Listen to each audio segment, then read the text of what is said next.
Blasphemy. It's one of the more striking words in Christian speak and Bible talk, isn't it? It's like a slap in the face. Gets your attention right away. Blasphemy. It's one of the worst insults that you can hurl at someone within the Christian world, especially at a teacher or a preacher. Like if someone was to just stand up in the middle of one of my sermons and yell towards the pulpit, blasphemy, that'd just be really bad. That would just mark the start of a lot of drama and difficult discussions within the church. The district superintendent might have to get involved. It'd be this whole mess. Now, most of you, some of you at least, know that although my first love is the Hebrew language, the language of the Old Testament, I've been trying to learn some Greek over the past year or so, and I'm not very good yet, but to practice, I'm going through the Gospel of Mark at a glacially slow pace. And I recently made it into the second chapter, and I was struck by verse 7, in which the Pharisees, who just witnessed Jesus forgiving the sins of the paralytic, they whisper amongst themselves, "What is he saying? He's blaspheming." And I noticed that the Greek word for blasphemy has two parts. It's a compound word, just two words stuck together, fire truck, sunflower, that sort of thing. A lot of Greek words are compound words. And the first part is from the verb blapto, which means to hurt or to injure someone. Like in Luke 4, Jesus casts a demon out of a man, and the demon, the text tells us, comes out without blaptoing the man, without doing him any harm. And then the second part of this word is phemi. So we have blasphemy, and this word means message or news. When Jesus starts performing signs in the Gospels, the phemi of his works, the news of his works spread throughout the land. So we have blasphemy, hurtful, harmful, bad news. And I want us to think about this in contrast to the word gospel, as in the gospel according to Mark, which in the Greek is euangelion, also a compound word, meaning what? Good news, obviously, right? The roots aren't exactly parallel, but thematically, I think there is a pretty striking contrast between blasphemy, harmful, bad news, and gospel, euangelion, good news. The gospel, the good news, that tells us the true significance of the life, death, and resurrection of Jesus Christ. While blasphemy, bad, hurtful news, it distorts the gospel to the extent of causing real harm rather than giving life.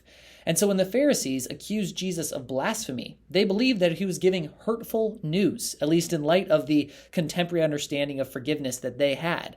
What if this paralytic really thought his sins were forgiven by this random carpenter, and therefore he neglected to go to the priests, the people that could actually forgive his sins? That would be harmful to him. It would be hurtful to him. Obviously, the Pharisees didn't understand who Jesus was, God himself, and therefore the direct source of forgiveness. We are beginning a new sermon series at Grifting United Methodist Church this coming Sunday on September 5th, and the videos will be posted again on Facebook, which I have decided to call Confronting the Bad News. And in this sermon series, we're going to consider some of these forms of bad, harmful news. Blasphemy, to put it dramatically. The distortions of the gospel that have arisen throughout the history of the church and continue to make their presence felt today in our everyday lives. And the phrases that we hear, the tendencies that we sometimes don't even realize that we have. We're going to dig them out and try to analyze them a bit in the light of Scripture. But we're going to go about this in a specific way from a particular starting place. Often, I think, when we confront blasphemy, we do it from a very aggressive position of someone who thinks that they're holding the correct answer sheet on it with all the correct answers on it, and our job is to just point out loudly every deviation from the answer sheet that we see in front of us. So we're just like, wrong, that's wrong too, blasphemy, heresy. And there's something to be said for maintaining correct Christian teaching within the church. But I want to approach this from a slightly different perspective, working from that awkwardly literal translation of blasphemy as bad or harmful news. Because it's not just that these distortions of the gospel are incorrect, in error. It's that they are harmful, that they twist the good, life-giving news of the true gospel into something less than, something that can do harm and leave people hurting, and often with a damaged understanding of the Bible and of Jesus and of God. And so we're going to begin this project from a place of compassion and concern for others and for ourselves, and not from a place of anger or aggression. One other note before you head into this sermon series, and this will probably be a relief to some and maybe disappointing to others, but the types of blasphemies, the bad news that we are considering in this series, they tend not to be the sharp, contentious culture war questions that always seem to be hurting relationships and splitting churches in our current context.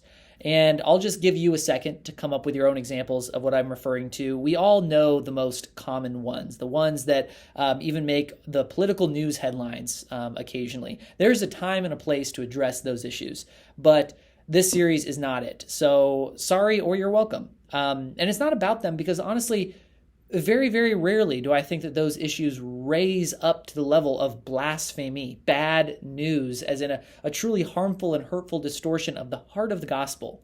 The good news that Christ's death on the cross and his resurrection 3 days later has, is, and will redeem the world. This series, we're looking at tendencies within the church throughout history to change or distort this foundational aspect, this foundational core of the Christian faith into something alien. So I hope that you will join us for our new sermon series, Confronting the Bad News, on September 5th, this coming Sunday. Look out for the video here on Facebook.